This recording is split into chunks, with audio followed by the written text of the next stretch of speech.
పులివెందుల మాడ్డా అనుకునే వ్యక్తి ఈ రోజు ఎలక్షన్ గురించి ఎందుకు ఇంత భయపడుతున్నాడో జగన్మోహన్ రెడ్డి నాకైతే అర్థం కావట్లేదు. అంటే ఈ రోజు వరకు నాకు తెలిసి పులివెందులకి కూడా ఈ 14 నెలల్లో ఎత్తి కొడితే 10 సార్లు కూడా పోలేదు ఆయన. ఏదైనా ఉంటే ఇంచుమించుగా బెంగళూరు నుంచే మొత్తం స్టేట్మెంట్లన్నీ ఉంటాయి. ఒక నెలలో 26 రోజులు బెంగళూరులో ఉంటారు, 4 రోజులు తాడేపల్లికి వస్తాడు, హడావుడి చేస్తాడు, ఏ గాంజాయి బ్యాచ్ నో లేకపోతే ఏ బెట్టింగ్ బ్యాచ్ నో ఏదో బ్యాచ్ ని కలిచేస్తాడు, ఎవరో ఒకరిని చావుకు కారణమవుతారు, వెళ్ళిపోతారు. కానీ ఈ రోజు పులివెందుల ఎలక్షన్ విషయంలో ఇతను అవినాష్ రెడ్డి గారు కలిసి ఈ రోజు చేస్తున్న ఆరోపణలు చూస్తా ఉంటే నిజంగా వీళ్ళకి అవగాహన నుండి మాట్లాడుతున్నారా, ప్రజలను మభ్యపెట్టడానికి మాట్లాడుతున్నారా? నేనైతే ప్రజలను మభ్యపెట్టడానికి మాట్లాడుతున్నారని చెప్తా. ఇప్పుడు ఎలక్షన్ కమిషన్ ఈ స్లిప్స్ పంచుతారు, మన డిపార్ట్మెంట్ తరపున స్లిప్స్ అందరికి కూడా పంచుతాం. వీళ్ళు ఏమంటున్నారు, ఎవరైతే ఓటర్స్ ఉన్నారో వాళ్ళు బెంబేలు పడిపోతున్నారు. దేనికి? ఓటర్ లిస్ట్ లో ఏదైతే ఓటర్ స్లిప్ ఉంటామో ఆ స్లిప్ లో వాళ్ళు ఏ బూత్ లో చేస్తారో, వే ఏంటి, ఎవ్రీథింగ్, ఎన్ని కిలోమీటర్లు అన్ని కూడా ఓటర్ స్లిప్ లో డెఫినెట్ గా ఉంటాయి. సో ఓటర్ స్లిప్లు పంచడం అయితే నిన్న ఈవినింగ్ కి 95% అయిపోయింది. ఈ రోజుకి 100%, 100% కూడా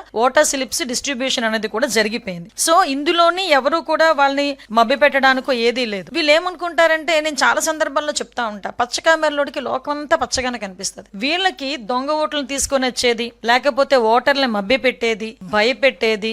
మీకు గుర్తుందో లేదో, ఈ 21 జడ్పీటీసీ ఎంపీటీసీ ఎలక్షన్స్ టైంలోని ఆ టైంలో నామినేషన్ వేయటానికి వెళ్ళినా కూడా నామినేషన్ ని చేతిలో క్లాక్కుని చింపేసిన సందర్భాలు కూడా ఉన్నాయి. మీ నంబర్ చీరల్లో దాచుకుని నామినేషన్ పత్రాలు వెళ్ళి ఎలక్షన్ కమిషన్ అక్కడ వెళ్ళి ఎలక్షన్ ఆఫీసర్ కి ఇచ్చిన సందర్భాన్ని కూడా గుర్తు చేస్తున్నాను జగన్మోహన్ రెడ్డి. ఈ రోజు పులివెందుల్లో గాని ఒంటిమెట్లో గాని ఎక్కడా కూడా నామినేషన్ 11 నామినేషన్లు పడినాయి ఒక పులివెందుల్లోనే. అంటే ఒకసారి మీరు ఆలోచన చేసుకోవాలి, ఈ రోజు ఎంత ప్రజాస్వామ్యబద్ధంగా మేము చేస్తున్నాం. తప్పు చేసిన వాడు ఎవరి మీదైనా పార్టీలకు అతీతంగా మేము కేసు ఫైల్ చేస్తున్నాం, దర్యాప్తులు చేస్తున్నాం. అందులో కూడా ఎక్కడ కూడా టాలరేట్ చేసే ప్రసక్తి లేదు. మేము ప్రజాస్వామ్యబద్ధంగా వెళ్తున్నాం. నీతికి నిజాయితీకి విలువలతో కూడిన రాజకీయాలు చేయడానికి సిద్ధపడ్డ వ్యక్తి చంద్రబాబు నాయుడు గారు. ఎక్కడా కూడా ఎటువంటి అవకతవకలకి గాని మీరంటున్న ఆరోపణలు అటువంటి పరిస్థితి ఇక్కడ లేదు అని చెప్పడానికి నేను విత్ ప్రూఫ్స్ కూడా చూపిస్తున్నా. ఇది కూడా మీకు ఎలక్షన్ కమిషన్ ఆ రోజు finally the polling stations in Ontimitta were published on 17/7/2025 and those of the Pulivendula